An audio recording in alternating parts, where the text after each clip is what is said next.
I think I about eat 17,000 in a week. If I eat more, it's only a little bit more, but not a lot more. And he eats that in a day.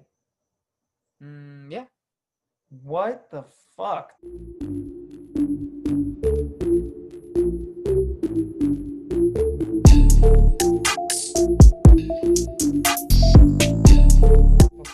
Before we even go to the agenda, let's just say like welcome to the first episode, right, of this podcast that has yet to be named, working title.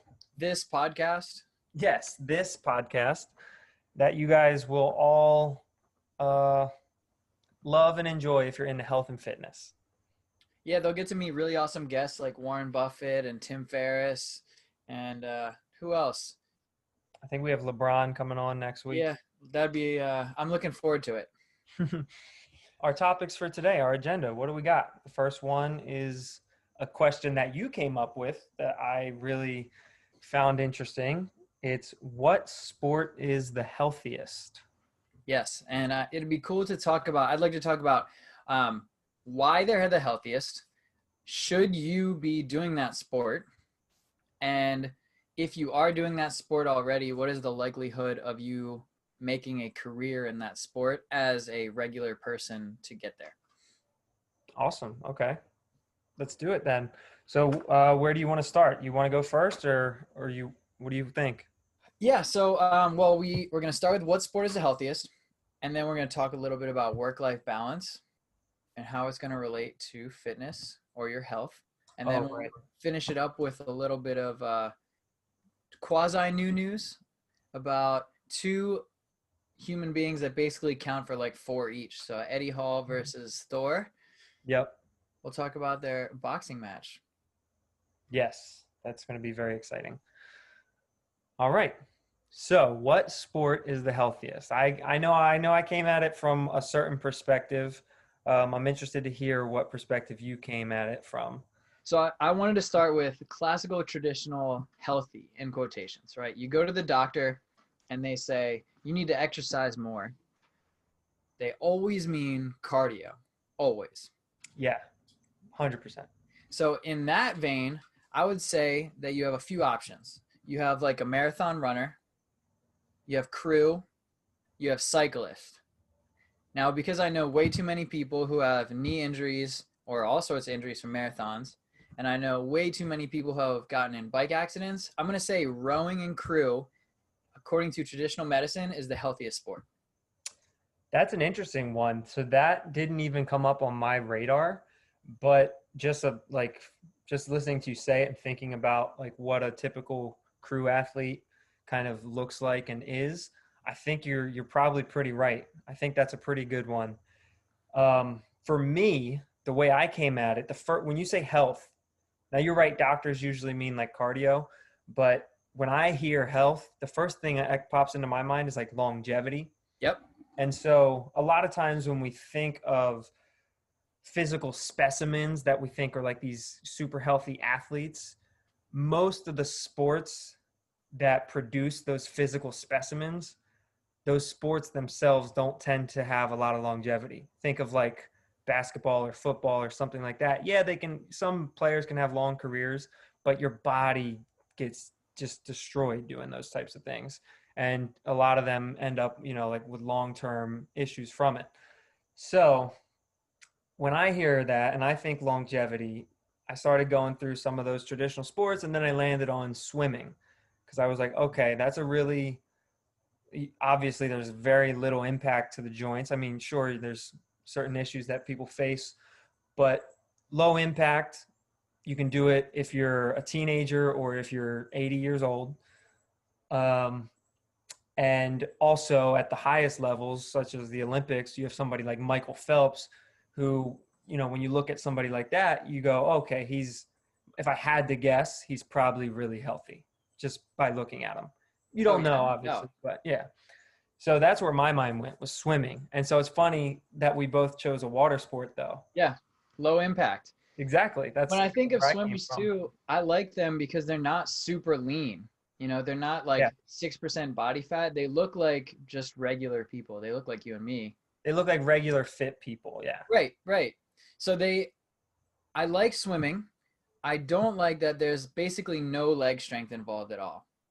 So actually, I'll pause you right there. So the notes that Hit I me. took, the notes that I took right here were what I said. So I think of longevity, but then I also think of just functionality. Hmm. And I don't think swimming necessarily gives you that functionality, uh, full body functionality, anyways, like you're saying. And Hmm. so actually, what I wrote maybe swimming from a longevity perspective, but functionality might have to come from complementary work. So I'm thinking like a swimming program with accessory land training. Uh, so I think that maybe your crew, as just going with the pure sport view, crew is probably a better choice because it does give you that full body. So crew is non-functional, I would say. Yes, but it gives you the full body piece though. It does. But if you have skill, so cardiovascular output, I think, is a skill as much as lifting weights. So strength is a skill as much as, being comfortable around a certain stimulus. So you're skilled in rowing, but now I put you, how often are you running away from someone in a boat? Right. Yeah. Yeah. None. How often are you? I mean, so when I think of traditional medicine, that's why I wanted to start there first, because I don't agree with all traditional medicine.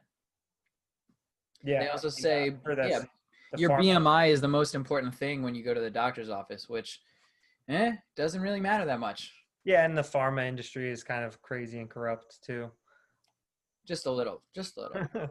So there's a lot to argue against traditional medicine for.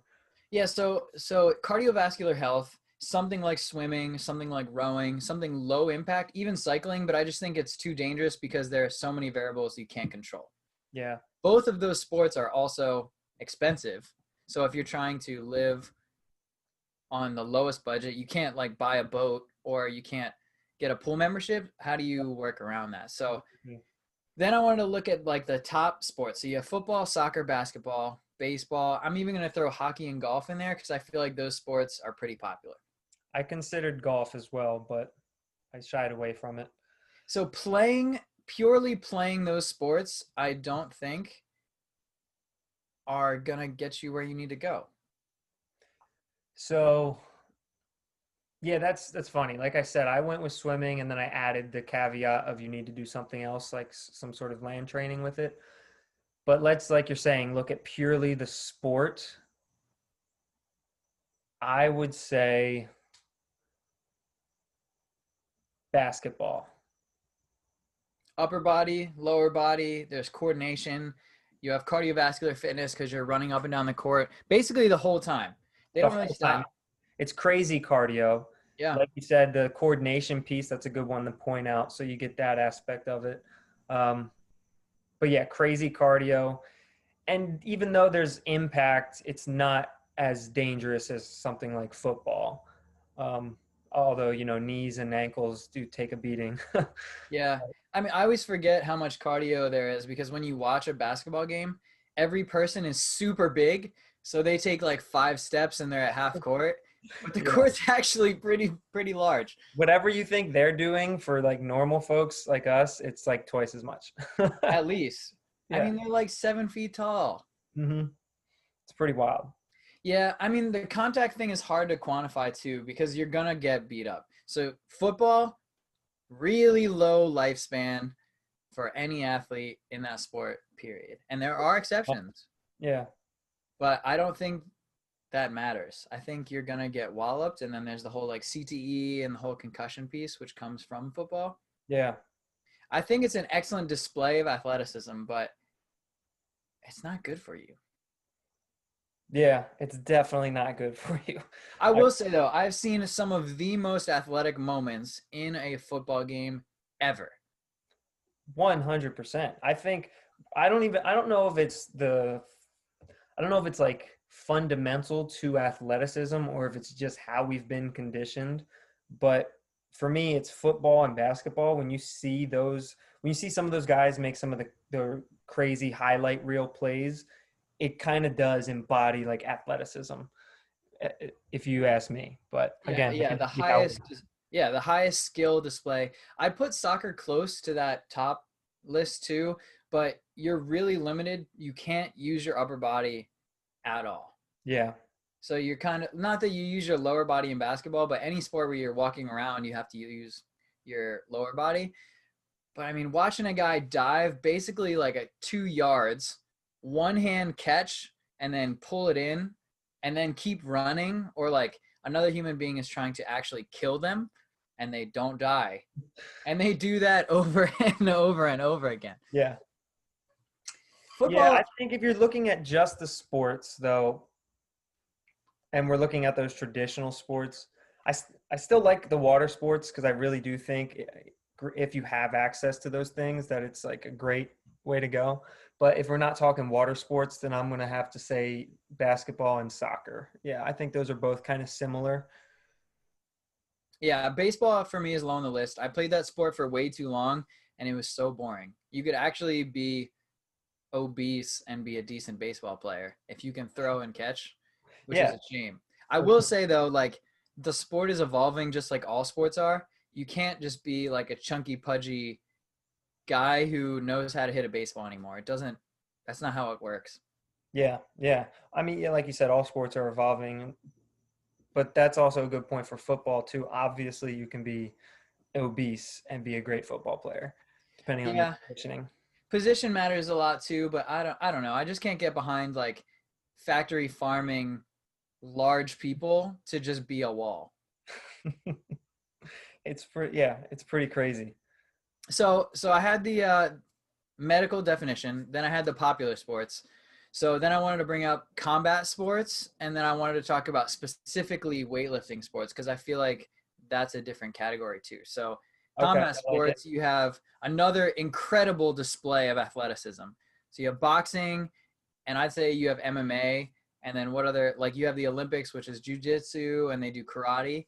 Yeah, you could go into all the different martial arts, but I mean the biggest ones are going to be the top. Those three you just mentioned: boxing, MMA, and then purely jujitsu. Those are probably the most popular ones. Oh, wrestling, obviously.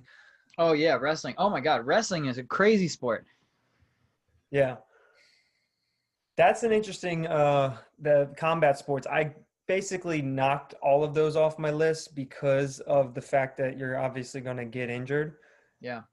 Any of the grappling ones, especially jujitsu, I would be interested to see. I would imagine they have lower injury rates, but also, I mean, you're cranking on joints pretty hard, so who knows? You could have some issues there.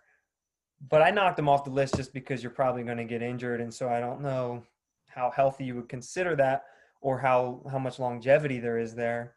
But functionality speaking, I would argue that fighting is maybe the most functional thing. Yeah, I think it's more functional than Big Five, and then I think it's more functional than water sport.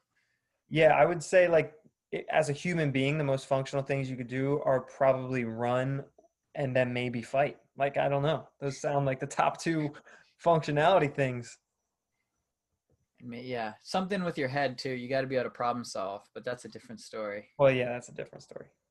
Oh, well, there's boxing, chess. That might be up there. Is that Yeah, real? so I wanted to talk about the combat sports because I do think that they matter a lot. So I don't know how to fight at all. I'm gonna be a flight, the or flight. That's like my plan for combat. I think that's like 80% of it though. If you listen to any of the guys who know how to fight really well, they always tell you to opt for not fighting if you can, right? Yeah, you definitely won't lose a fight if you run away. Yeah. Yeah, you I, just I lose. feel Kevin Hart's comedy in that one. He's always talking about how he's like a baby. Yeah. Yep, let's get out of there. He's got the right idea. Yeah. I mean, it's fine. I think the most badass thing you can do is be the best fighter in the world, but also be the best de-escalator at the same time. Mm, Because it's like either way you win. You either de-escalate the situation by being a better, basically like a leader or yeah. speaker, or you can just destroy anybody if worse comes to worse. Yeah, here carrying firearms really helps you de-escalate situations. I don't know about that, actually. I don't know. Yeah, It depends what you mean by de-escalate. well, it's a rapid de-escalation. But there is research to show that if you carry a weapon, you're more likely to shoot and be shot. 100%. That's Or, yeah. that's a whole nother discussion, but most people who own weapons shouldn't.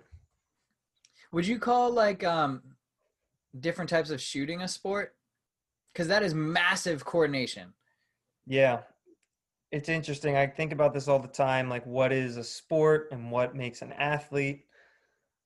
And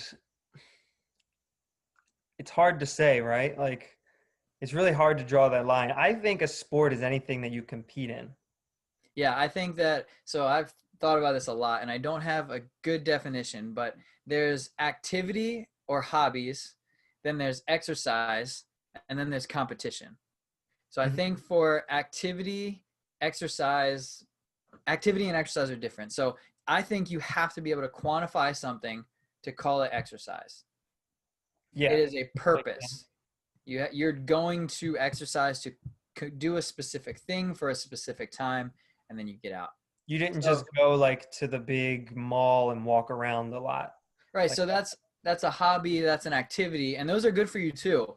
But write it down, track it, keep track of how things are changing. So I pulled up a list of the 10 most popular sports in the world. So number 1, soccer, football. Cool, we got it.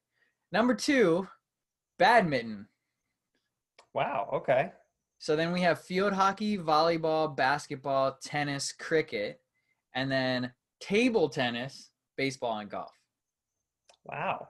So we already picked one of those, like soccer and basketball, 2 of them actually being like pretty good. I'd put volleyball. Volleyball's pretty athletic. Wait, did you say basketball on that list? I might have missed it.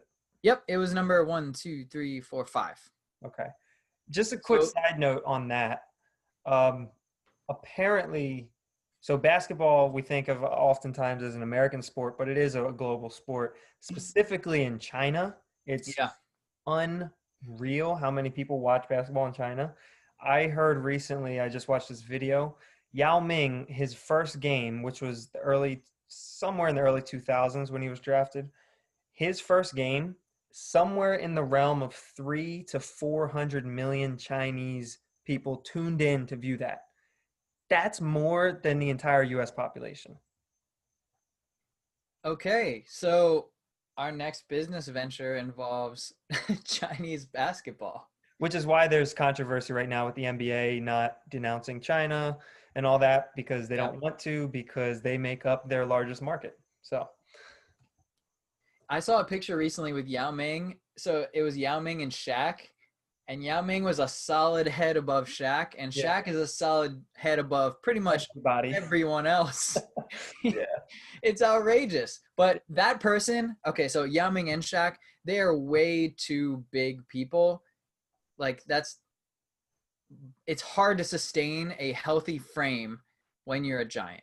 Yeah, it's got to be. It's got to be. So there's other research with like calorie restriction. Michael Phelps eats like when he was competing, he was like above 10,000 calories per day. Which is insane.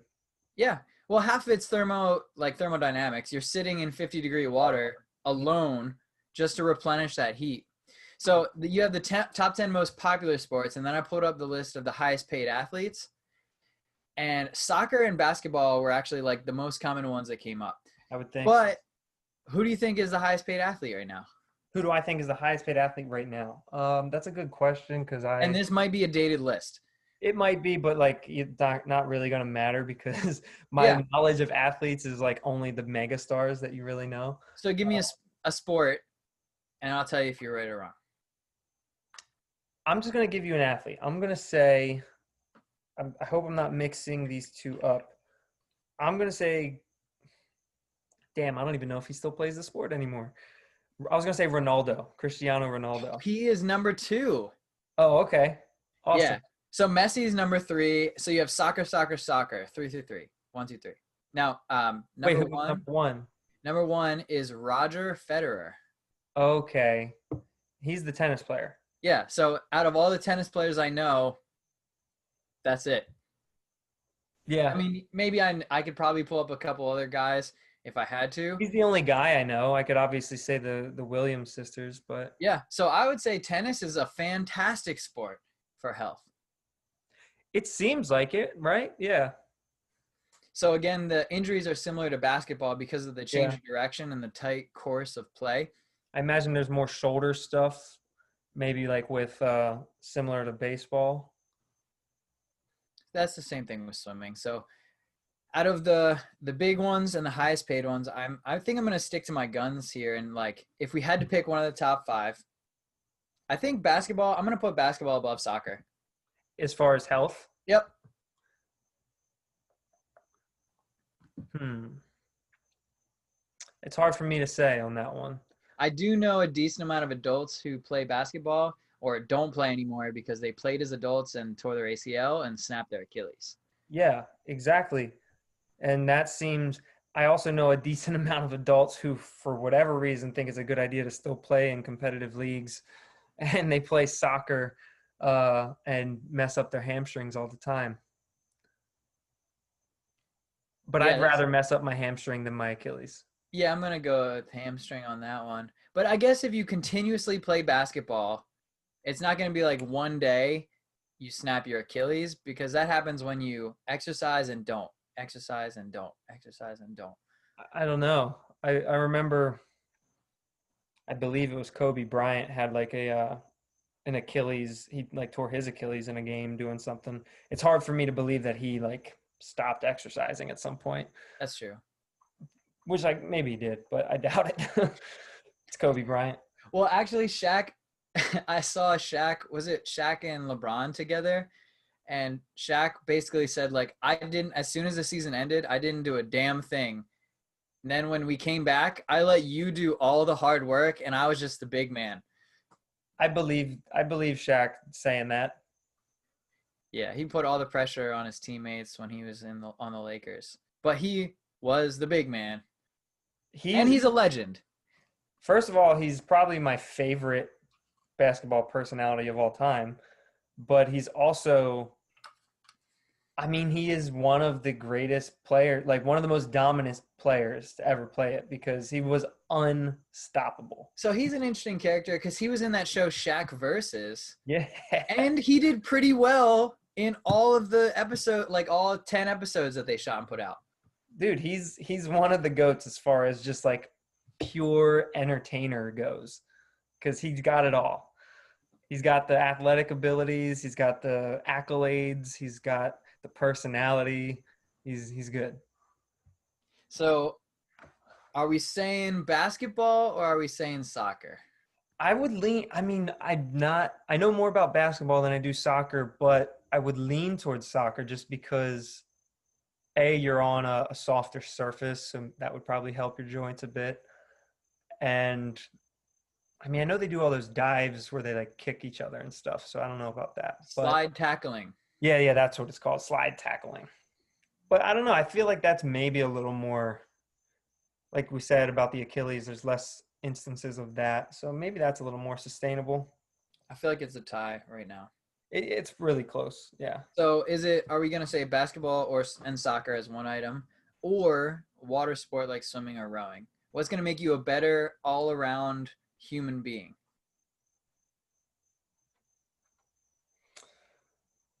All around human being, it's got to be a land sport between all those ones. All right. So we can push out the non-impact because I feel like impact is good for bone density and that's an important characteristic. So Exactly. weightlifting sports, you got powerlifting, you have Olympic weightlifting, Not and powerlifting. not. Well, that was an easy one to cross off the list. What do you mean? I guess it depends on how you power lift, considering there's so many different like competitive what are they called? I don't know if they call them leagues or federations or whatever. But if you're doing like the double ply untested like powerlifting federation, that's just hands down not healthy. So raw, natty, and lowest weight class. Are we calling that healthy? Maybe. Yeah, it's probably healthier for sure. Uh, Being an I open think weight about like class in I just any think sport. about some of those guys going with like they're if you look at them, if you know anything about like performance, they've figured out ways to move the most amount of weight, but it's not necessarily conducive to health. Like they some of them take terrible beatings Yeah. over the course of their sport if they're in it for 10 years or whatever, and their joints are just destroyed by the end of it. So you've seen an Achilles tear, or a ACL tear in soccer and basketball, but I've seen a double ACL tear in powerlifting. Wow. Okay. Well, you've seen that Mark Bell video, Yeah. and among other people, Yeah. but if you tear both of them at the same time, you've like basically been hit by a bus. Yeah, I mean, it's probably similar forces going on there. Yeah, we talk about it in sports medicine, like nobody tears both of their ACLs in sports at the same time. It doesn't make sense. You like can't do it, but in powerlifting, it has been done. Check. Bravo, bravo, powerlifting. It's impressive. But I think if you do powerlifting, like if even if you just stick with squat, bench, deadlift, that's it. I think if you do those things, um, not necessarily at the to compete, but if you did those just as a training program and you were more concerned with like range of motion and maybe proper mechanics, not just trying to maximize your leverage, but like functional mechanics, then they're amazing, I think, honestly. But as soon as you start trying to arch your back more to get, on the bench, or you start going super wide with your feet on the squat, or you're maybe not going to depth or whatever, that's when you just increase risk of injury a lot. Well, that's why I like Olympic lifting as one of these options as well. But both of those sports miss the critical cardiovascular health They do, but completely. I was going to say not completely though, because I think a lot of those training sessions, like it's obviously not comparable to going and running for 20 minutes maybe, but a lot of those training sessions that, your heart rate will get up and you'll be breathing pretty heavy during some of your sets. And so I think that matters. And preferably like for me, I would rather be, who Lu Xiaojun is? Oh, oh yeah. I don't know if I'm pronouncing his name right, something like that. But he's one of the greatest Chinese lifters, like of all time, one of the greatest lifters of all time. And he's in a lower weight class. He probably, if I had to guess, he probably weighs somewhere around 170 pounds, 180 pounds. The most competitive weight class in weightlifting. I believe it. But if you had to ask me, do I want to be more like him and take my chances on longevity and health on him, or be like one of the top marathon runners of all time? Oh, that's an easy one. For me, it is. I would choose him, the weightlifter. I mean, he's also incredibly attractive with a body like that. And I've never looked at a marathon runner and thought, oh, I can't wait to be that lean or that thin. Yeah, that's 80% of my reasoning is because he's super attractive. Yeah, But he's a well-defined human being. but I mean, again, this is maybe a little less science based, but if I'm picking between those two, I'm going with him all day as far as like who I'd want to be more like to increase my chances of being healthier and functional the longest. So that's where I would go. So I Yeah, wouldn't say they missed the cardio component completely. They miss it a little, obviously, but strength is also an extremely important factor for long-term health. so we have to talk about CrossFit at least a little bit. We do. At least a little bit. Yeah, so with CrossFit, you get a little bit of everything, but I think there are elements in CrossFit that are excessive. I agree 100%. I first of all, anytime you talk CrossFit, it's not the same as talking about some of these other sports which have been around for a long time and they're much more clearly defined as to how they operate. There's going to be differences between how people train for basketball and football, but it's a lot more consistent across the board, I'd say. CrossFit, not necessarily the case. There's a lot more different ways of training. Like every gym you go to, there's going to be a different thing. Yeah, I think randomness is dangerous. So to be a true CrossFitter, to have constant variance is foolhardy. I think you're going to get hurt. It can be very dangerous to jump into something that you haven't done in a long time. For example, my own experience, just jumping into 10 by 100-meter sprint repeats. Oh God, that probably hurt a lot. Having not sprinted in probably years and pulled my hamstring on that. What So number was it?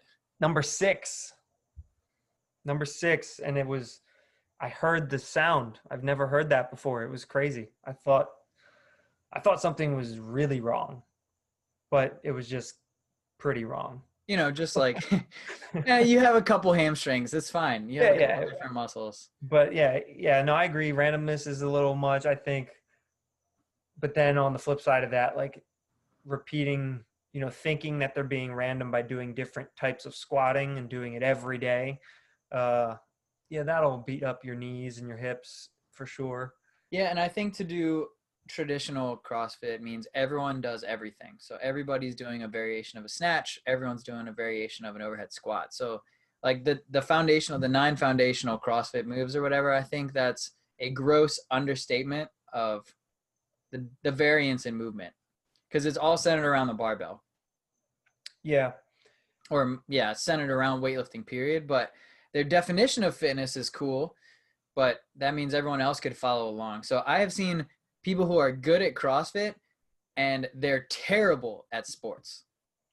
Oh, yeah, for sure. Or horrendous. Like the softball throw in the games the one year, people couldn't even like throw it forward and stay within bounds. Yeah, that's that piece of like we were kind of hinting on earlier with football and basketball, how that kind of embodies what we think of as athleticism, which is really a combination of like coordination and agility and explosiveness. And CrossFit doesn't have a whole lot of that, like coordination only for very specific barbell oriented movements or like gymnastic movements, but that's not the same type of coordination as you see in those other sports. So, and like agility, there's not a whole lot of change of direction. They try to implement it with some of those events at the games where they have to do like the cone runs and whatnot. Yeah. But beyond that event at the game, that movement takes up like 0.0001% of all the CrossFit training. Oh, probably not even. You know what I mean? So yeah, definitely not super athletic in those sense. But I do think done right, it is very healthy as far as longevity and functionality are concerned. No one's trying to attack you. Well, it depends on how competitive your gym is. I mean, no one's ever mid clean and jerk like swiped your legs or like slide tackled you while you're doing a wall ball. Yeah, that's true. Yet. But you do have the freedom to make it as functional as you want. You know what I mean? Like whatever is relevant to your life and how you need to operate, it can all come from a variant of a CrossFit program. Yeah. And maybe you don't need to do squat snatches because it makes no sense for you and the condition of your shoulder and your hip or whatever. Right.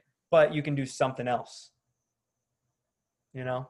Yeah, it's tough because I think you could probably like distill CrossFit down a little bit and use less movements and be as equally effective for the population. Because when you say that, what are like one or two, whatever, things that you would take out right away? I love snatching, but I think if any functional thing, why would you pull it from the ground to overhead when you could pull it up to your shoulders, stop, and then put it overhead? Like the overhead squat exists for an extreme test. So like you take the overhead squat and a snatch, I think you could skip that and never worry and notice a different functionality in your life. It's my favorite movement ever to do.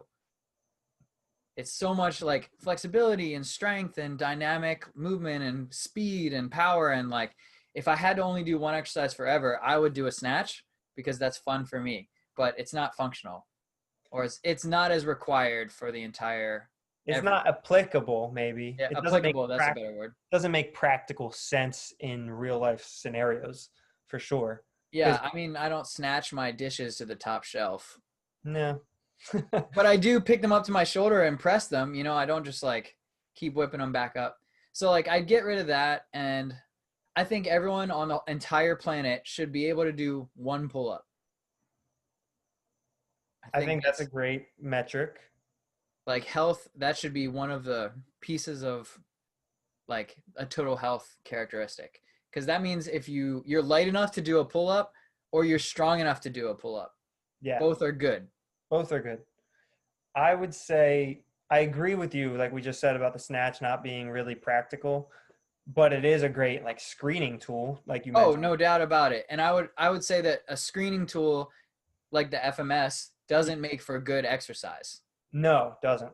But Like like, the FMS, there's a test that I have never been able to get a like or seen anyone do a 3 out of 3.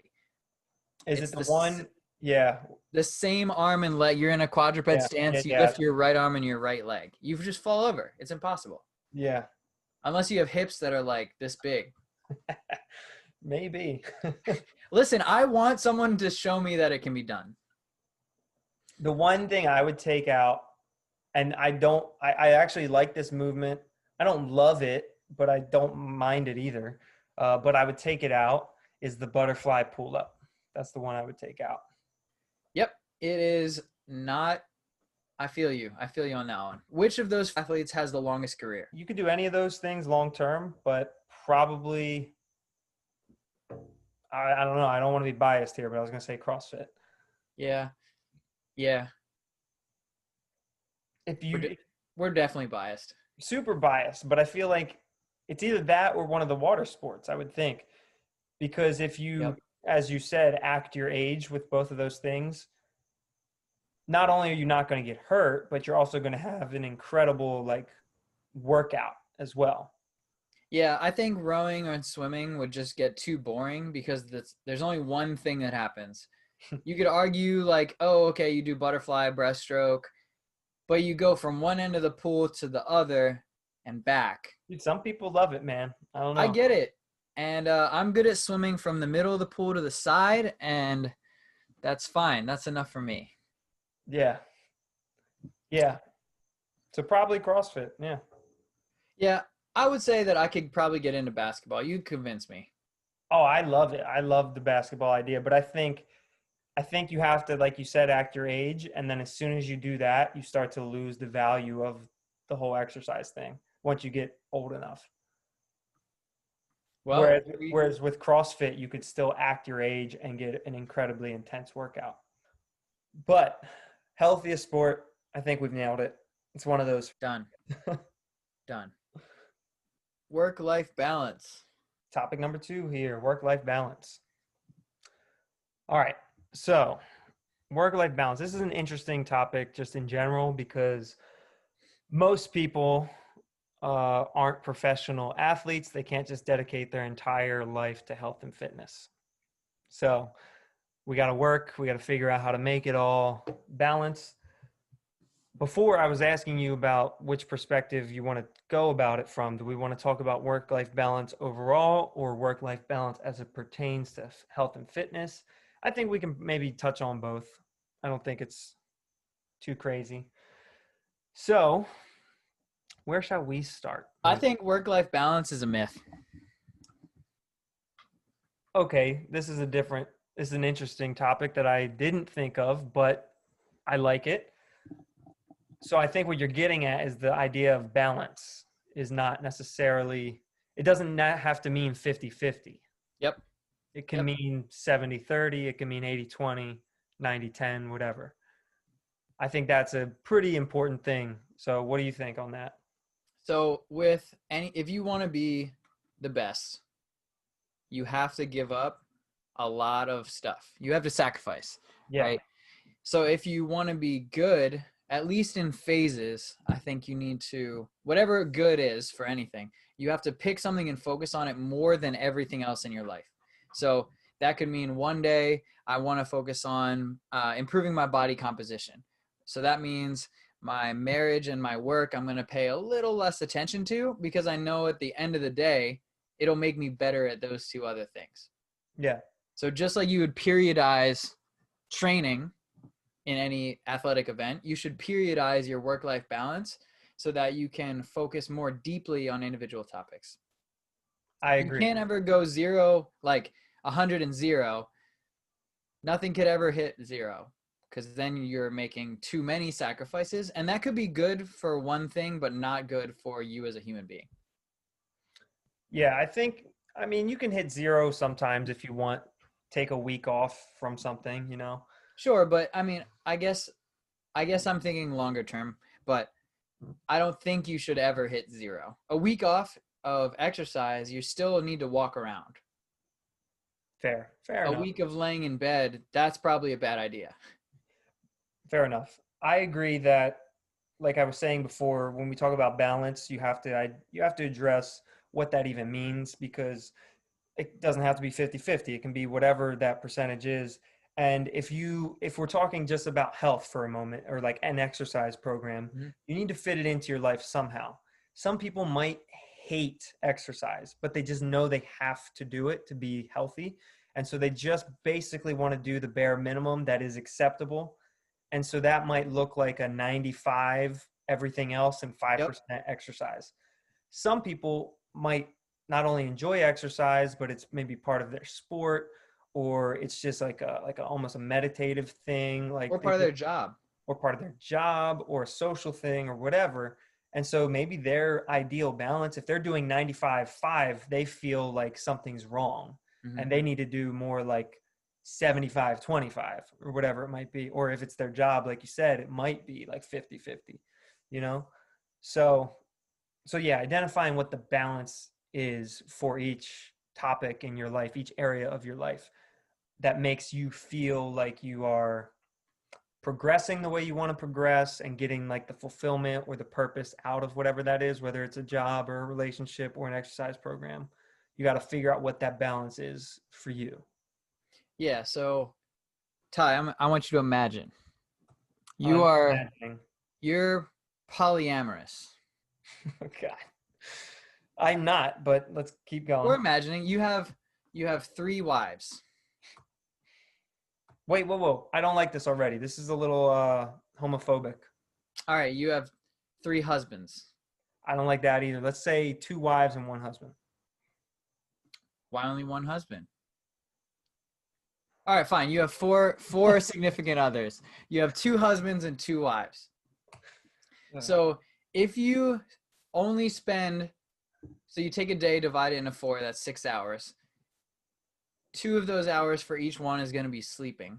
So if you give each one of them 4 hours of your time, none of them are going to be happy, Right. because you're like, oh, trying to stay in the moment, trying to switch between husband A, husband B, wife B. So what I think the best way to go is just to say, if none of them are going to be happy for 3/4 of the time, fuck the 3, leave them alone. They get You 1 hour. gotta choose your words more carefully when you're talking about polyamory. You heard what I said. 1 hour, fuck them, and then the rest of your quality time is with person A, and then every week or every day, another person gets the majority of your attention. Yeah. So you call it a week, you call it a quarter, a month, a year. I think that all of them will be happier. Everyone, including you, you'll be happier in the long run if you can really dive deep into something, because I think that's so important. Just Yeah. actually getting a full perspective on what is capable in an area. And then you can back off and spread it out. But I don't think a 30-30-30 or a 25% split times 4, I don't think that works at all. Yeah, no, I totally agree. I don't want to go too far down the polyamory metaphor, just because I feel like that's a whole nother discussion. So let's call it like you have your physicality, you have your mental health and well-being, you have your social requirements, and then I would say monetary would be like a 4th category, Okay. because that kind of like as we have to work. To be realistic, unless you win the lottery, it's just something you have to do. So you either enjoy it or you don't. It has to be done. It has to be done. Yep. So I think when you're younger, you should prioritize the things that are not health related. As you Okay. age, you should switch over to focus more on health and well-being. I mean, your mental health is important because it's going to make you better at everything. If you're stable, happy, like you are generally in a positive state of mind. So you sacrifice. So then in when you're 40, 50, 60, 100, you shouldn't be worrying so much about money because you're running out of time. Right. Right. Totally makes sense there. So I was just looking over my notes here, and some of the things I wrote down were when it comes to work life balance, whatever it is that you're trying to focus on or prioritize on. I think it's one concept here is discipline over motivation, Mm-hmm. because motivation fades, discipline can last. Yeah, I So I like think that. you have to really just you have to suck it up. Once you decide how you're going to split your time, you kind of have to like you're saying, be diligent with it. And if it's a new thing that you're trying to learn, you go deep on it for a short period of time until you understand enough, and then decide whether to go in or out. But you need that discipline. But as far as like physicality goes, health and wellness goes, I think one of the biggest things you can do to improve your work-life balance, arguably for your overall health, could be your nutrition, Oh, no doubt about it. because you have to eat anyways. So as long as you're making good choices there, you don't have to necessarily add time in your day, right? Because you're going to eat either way. So if you get that under control, you can make a lot of progress and a lot of maintenance in your health without having to put an extra hour in to go to the gym or something like that. So if something's going to fall off on the physical exercise component, you can make up or at least maintain part of it with the nutrition piece. So I think Yeah. that's huge. So I guess if you're thinking about habits, so you should dive into nutrition as early as you can, so that way you don't need as much of that day if you have 100%, because now you've developed good habits. So Yes. you can commit less brain power, like Steve Jobs wearing the same outfit every single day. Or willpower for that matter. Yeah. Yeah, exactly. So you just know what you have to do and you just execute it. And then your balance doesn't have to go into nutrition anymore. You can kind of go to that 1%. Yeah, I think that's huge, because you can get away if your diet's on point Yep. and it's a habit that you've grown with that's not really requiring you to exert much willpower, then you can miss a lot of formal exercise or training. You can put it on hold if you need to for a Right. couple months and be okay.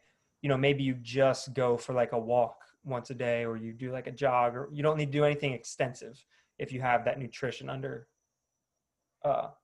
wraps. Yeah, I guess I would call that a cornerstone habit. Yeah. Hmm. And I would So say it's more important than exercise. I think it is, definitely. I think it's the best thing you can do for yourself. And like I said, you're going to eat anyways. So just do it right, and you'll save yourself a lot of time there, so you can have a good more time to allocate to those other things in your balance there. So you can look at it two ways, in my opinion. You can look at it as percent of focus, or you can look at it as percent of time. I think they both matter though. Yeah, for sure. So I think that if you are going to give something a percentage of time, I think intensity of focus matters more. If you're going, so you're saying you think the intensity of the focus is more important than the amount of time spent on something. Hmm. So you have four wives, or I'm sorry, your two husbands and your two wives. If you hang out with them, are you going to, if you're on your phone for that whole time, is it even time spent with them? No, but if it's a super intense 5 minutes, are they still okay with that? I don't know. I think there's a give and take, I think Yes, there. for sure. But But I would say if your work-life balance is suffering, one of the first things you should do is take your phone and like put it away. yes, 100%. I think to your point, what you're saying is, I get what you're saying. So I'm going to call it the energy that you put into something, the Hmm. focus or whatever. I'm going to call it the energy. If that is non-existent or too low, then the time doesn't matter. It could Hmm. be all the time in the world. If the energy is just not there, it doesn't matter. Yeah, and I think you have a limited amount of that. You have 100%, you have a limited amount of it. I feel it every day with whether it's a social setting or just like all the stuff I'm trying to take on in life. There's just so much bandwidth that you have for anything.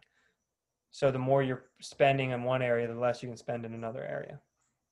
Even Yeah. if you have enough time, you just don't have enough energy sometimes. So how do you handle it on a daily or a weekly basis, right? So you're in a relationship, you have a physicality practice, you pay attention to what you eat, and you have a job. So how do you do it? I think it comes back to, well, I've been doing a lot of these things for a long time. So like the CrossFit component, so the exercise and the nutrition, even though my nutrition is constant work in progress, it's still, both of those things are things that I've been doing for almost 10 years. And so it's like it takes less energy for me to do that. Those habits are so ingrained, you know, it doesn't take a ton of willpower for me to do it. Yeah. It takes Gotcha. some, definitely some days are rougher than others, but the discipline is there. So like the motivation doesn't have to be.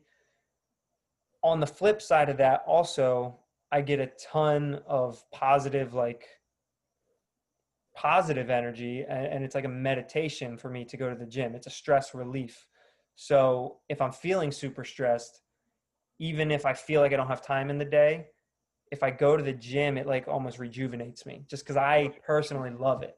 Hmm. So like, so maybe that makes it easier for me than it does for other people because I love it. So that's part of it right there. And then I think with everything else, it's a matter of discipline. I do think that's what it is, like, and not judging yourself too much either Yeah. Yeah. when you do fall out of balance, right? Like it happens. Let's move on and let's recognize it and maybe fix it for the future, you know?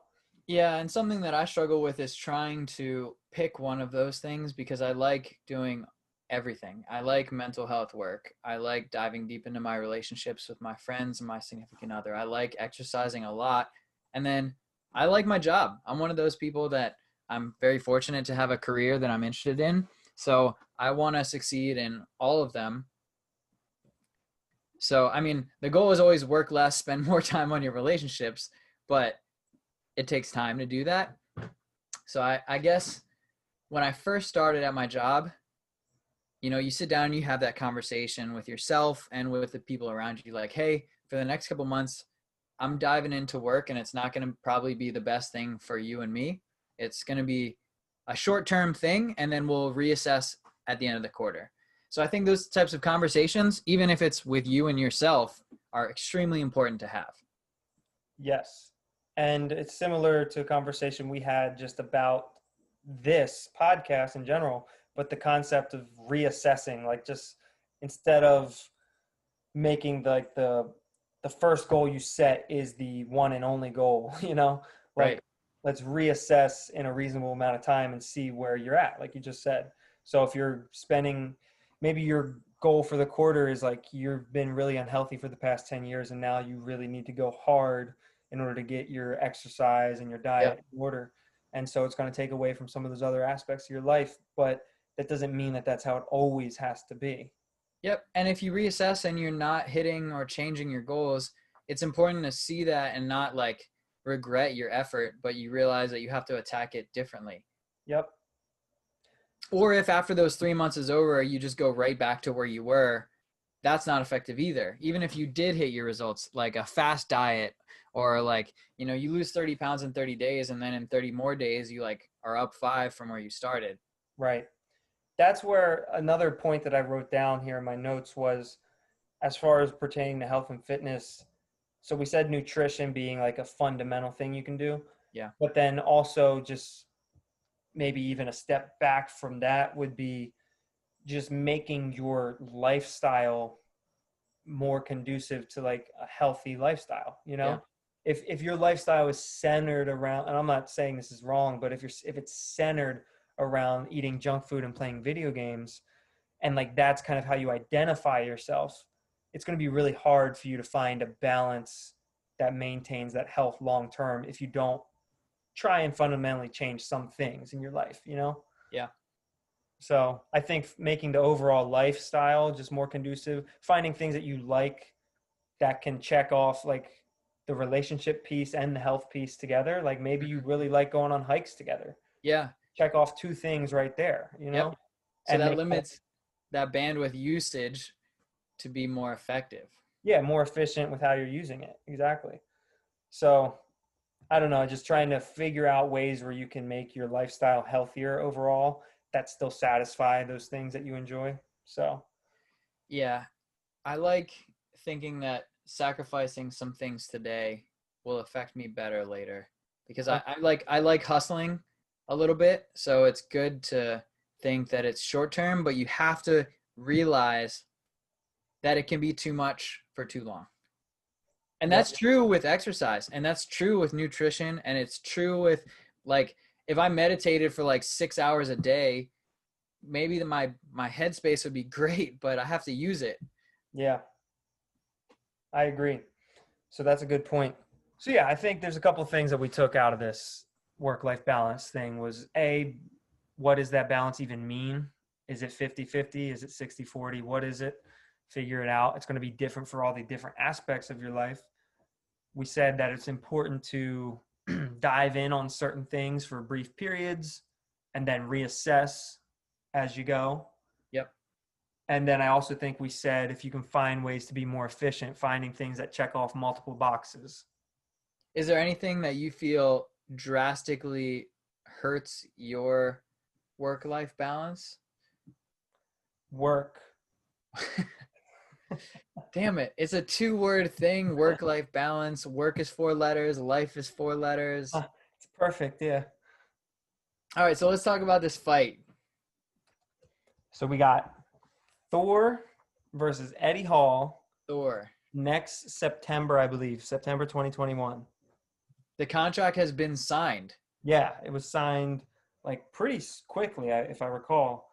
So like as soon as they announced it, or as soon as one of them like challenged the other, whatever it was, they signed it within a couple days. I'm pretty sure.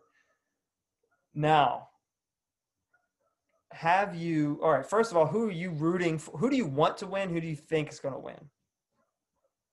Okay, so let's preface this, but I don't know a damn thing about combat sports. Yeah. But Halfthor is way taller.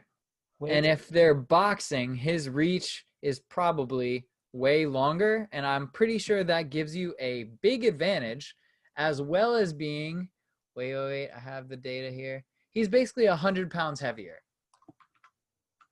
What do you have his weight at right now? So 25 stone, 11 pounds for Eddie Hall, and then 30 stone, 5 pounds. I don't know why it's in stone. I don't know what a stone is. What is a stone? Isn't it like 20 It's like pounds? it's a rock that's smaller. I'm pretty sure. Last Right. time I checked. No, I have Eddie Hall at 362, and Halfthor at 425. Okay. Now, I agree with pretty much everything you just said there.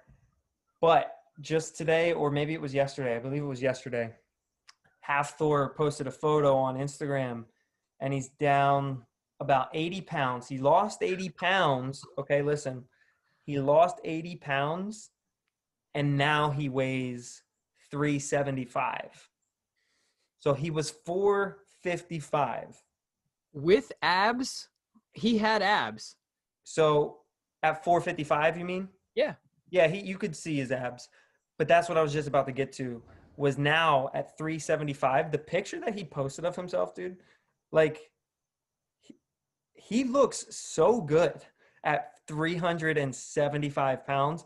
Like before, when he was 455, you're like, oh, he has abs, but you're kind of being a little generous. Like there's a lot of fat on those abs. Now it's like they're abs. Like they're abs. So if I'm sitting on your shoulders we're still lighter and shorter than half Thor. Yeah. Shorter, probably. Yeah, I think we Probably. are shorter. Probably. I don't know. He's like 6'9" or something. Yeah, so like my torso to my head. Nah, we got him on height. Are you sure? All right, that's like 4 feet, like my hips to my head. Yeah, we got him on height. Even if it's 3 feet, that would put us at 8 feet. Yeah, we got him on height, but we don't weigh as much. So let's throw on a trench coat and let's take him on. You're on top. You're hitting the head. Damn it, we're not doing MMA. That means it's all me. I think he wouldn't have to hit me. I'm already scared. So I want Eddie Hall to win for multiple reasons. One, I just always like the underdog. And I think I generally do. And I think he is the underdog in this situation because he is smaller. And I just like his personality better. I just think he's a funny guy. And so I would love to see him win. But I don't know, man. Thor now, especially at that nimble 375, light as a feather. Nimble. Yeah, dude. I don't know, man. I thought Thor was going to win before just based on size, but now he's still bigger and probably going to have much better cardio than he otherwise would have. So, You like Brian Shaw? yeah, I do like Brian Shaw. So who would you pick if it was Brian Shaw versus Eddie Hall? I would pick Eddie Hall in a fight. Yeah. Yeah, I would pick Eddie Hall. Brian Shaw just seems like a lumbering guy. Like I think if Eddie could just move around him, he could take him out. There's a 5-inch difference, right? He's 6'9". Oh, 6'9", 6'3". That's what I have. It was kind of hard comparing their records because they do a lot of different things for both being in a similar profession. So it's like 500 kilo deadlift with straps and a suit on the Rogue Elephant bar. And then the other person did like 465, or I had Hall with a 500 kilo deadlift, which is more than Thor. No, Thor just beat that like a couple months ago. So this is He why got 501, right? Yeah, this is why they're fighting, is because of that. Because Eddie got the 500, first person ever to do 500 several years ago, and it was absolutely absurd. And if you look at a picture of him at that point, he looks like a hippo or something. Like it's kind of, and then you look at him now, like he lost significant weight. But that was a couple years ago, and then Thor tried to break it, I think a couple times, or at least one other time, and didn't quite get it. But then during quarantine, they flew people to his garage gym, and they filmed it like live on ESPN, I believe, where he broke the record. And Eddie was like, it's not legit because he's not in a competition. And so he gets to take his time and do he doesn't have to worry about the clock or anything. Right. Oh, that's a great point. It's a great point. He can do whatever he wants to warm up and take his time. Whenever he's ready, he goes. So there was like a little bit of, it didn't seem like it was, from my perspective, it didn't seem like it was super serious, but it was like kind of like busting each other's balls, but also kind of really like, I hope you don't beat my record kind of thing. It was like busting each other's balls, but also kind of, I mean it. And so that's what like led them to fight. I forget which one challenged the other one, but like that was kind of like part of it, was because Thor ultimately did deadlift it and he did 501. Yeah. Right. So he probably could have done, it looked like he could have done more too. It's a legitimate complaint to a record. Oh, for sure.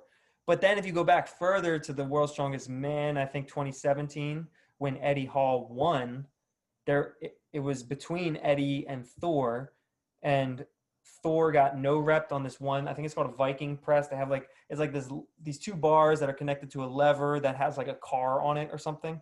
And so you overhead press it, and you can basically do a push press with it. But when I was watching, I didn't see anything wrong with Thor's rep, but the judge didn't give it to him. And so he literally lost the whole thing by one rep, lost the whole competition, the World's Strongest Man by one rep, and Eddie Hall won. And then Eddie Hall retires from strongman after that. And so like all the way back then, they had like this rivalry. And then with the deadlift more recently, just like Thor then beating Eddie's deadlift. So it's kind of like, there's a good little story to it. Well, this little infographic that I found puts them next to each other. So You have the Beast versus Thor, the Mountain. God of Thunder, and the Beast. All right, we could have done better than the Beast. He is the Beast, but he could have had something cooler. That's his nickname, the Beast. That's what he goes by. So Thor is a little younger, but not much, and he's way bigger, height wise, weight wise. But this infographic has net worth on here, and it has Eddie Hall at 4 squiggly little L, Okay. and it has Thor at 1.6. So Eddie Hall seems to be like winning life. That's really surprising to me. Are they accounting for the Game of Thrones money that Thor has to have? I mean, so he was not in the first season as the Mountain. So I don't know what he made for that. He didn't talk very much. He wasn't a forthcoming character. That's interesting to me. Okay. I He don't, I was don't know. like he was dead for half the show. I didn't see it, so I don't know. I don't want But to spoil anything for you, but it wasn't that outstanding of an acting role. He was just they were like, "Hey, can you be really big?" And he was like, "Yeah." And how that long? was How old is that infographic though? that's a good question. I Because could I pull know. it back up. What was interesting though is I found this it was called greatestbodybuilding.com or greatestfigures.com, and they had Eddie Hall, they had a bunch of people. It was a really well-written article. They had 2 CrossFit athletes. They had Garrett Fischer and Travis Williams, but they didn't have Thor. Nothing about him. Interesting. Yeah. I I mean, mean, Eddie. So Eddie, when he retired and then lost, like he lost close to 100 pounds when he retired, I'm so and glad that he did that. he had to, otherwise he would be dead. Uh, but it was a pretty drastic like visual change. Right. So I'm not surprised that that got him attention. But I think Thor's is he just posted it like I said yesterday or the day before, so I'm sure he's going to get some attention for that too. Yeah, I was just surprised that they kind of ignored him in this website. They had pictures in black and white from people like a way long time ago. Like Arnold obviously was in there, but it was interesting that they skipped over it. Like you turn on Fox News and you just don't hear about a certain stuff because they like to think a certain way. Same thing with CNN or whatever. They're like, "Oh, who's Thor?" Yeah. I don't know who that guy is. But they also had calories per day, which I thought was interesting. And they had Eddie Hall at 10,000 and they had Thor at 17,000. Holy shit, dude. 17,000 calories. That's more than my weekly intake. it, is it?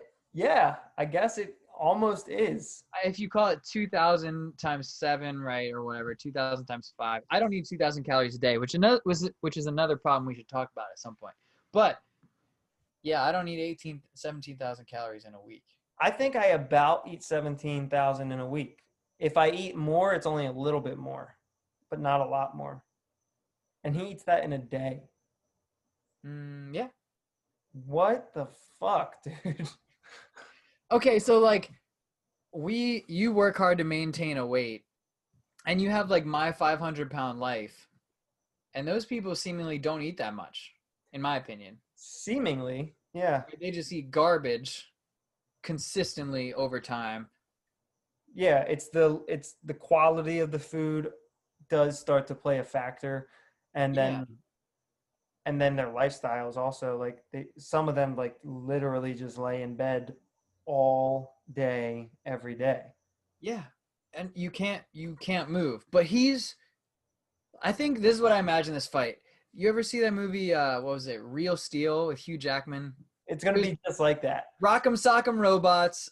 It's 2 robots just fighting. It's just incredible to watch. A clash between 2 titans. All right, if either one of them can learn how to punch fast, if they can learn how to throw like good strikes and explosively, and if either one of them connects with the other in the face with one of those good, fast, explosive strikes, they might die. Yeah. That's a really good point. So they have a mouth guard in, right? They have gloves, there's some padding. But like the only person I can imagine taking a hit from Thor is Thor. Imagine Mike Tyson being 375 pounds, but still Mike Tyson. Just like bigger.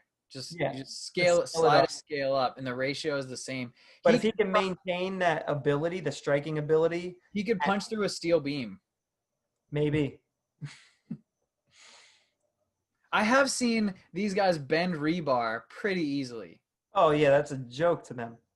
But like in the Dark Knight Rises, when Bane and Batman finally fight in the final scene, and Bane punches through a cement pillar, I think that would actually happen. We've seen smaller people do more amazing feats than that. Like if Thor learned how to do a hook like Mike Tyson and did that to a cement pillar, you could be indefinitely fucked up if you just walked into a ring with them like that. Being normal sized people, they could kill you by accident. Yeah. I mean, if he falls on me, if I knock him out and he just like belly flops on top of my body, you're paralyzed. Yeah, my hips are going to crack. I like to lift a 300-pound anything. I like warm up pretty thoroughly just to get like maximum leverage. We use a barbell. It's like built to be lifted the easiest. And I still try really. He gets out of bed. Yeah. That's crazy. So, looking forward to that for sure. I want to see the next fight. I want both of them to fight George Foreman or Mike Tyson or Rocky Balboa. I don't care who. I want to see them fight a heavyweight actual boxer. That would be really cool. Shaq versus. That'd be great, actually. But I don't know. I'm interested. I just want to see how they actually fight, aside from the spectacle of it. Have you seen them do box jumps? Yeah, I've seen Eddie do a couple, but not a lot. I haven't watched a ton of it. He puts up training videos, like he puts up his boxing videos, and I just haven't watched them, so I don't know. Okay. But I imagine that if he's putting them up, then he's probably I don't know, he's probably making sure he's doing a decent job, you know? Who's coaching him, do you think? I don't know, but I would imagine he got a legit coach. They both have to. Yeah, it's probably going to be like a pretty big pay-per-view fight. It's going to be huge. It might be as big as McGregor. It might be. It very well might be. If it was two Chinese basketball players, it would be 300 to 400 million people tuning in. That's insane. That's insane. If they punch and they fist collide, and I wouldn't be surprised if Thunder struck. Yeah, so I would say definitely looking forward to Eddie and Thor throwing down 2021, September. It's going to be, regardless of what happens, it's going to be absolutely insane, I'm sure. I just pray that they both make it there healthy so we can actually see it. I think they'll make it there healthy. I think those guys have handled their careers pretty decent. I'm going to look forward to seeing the referee as like a little guy running around the ring. That's where you get Shaq. Shaq will be Oh, yes. How amazing would that be? He would be the most entertaining part of that fight. That would be so great. Well, thank you for listening to this lovely episode of that podcast. Which will be named. So already is named. We're looking forward to the next episode, future listeners. If you like what you heard, you know what to do. Like, subscribe, follow us on the YouTubes, the Facebook. Perfect. Can't wait. Awesome. Thanks, guys.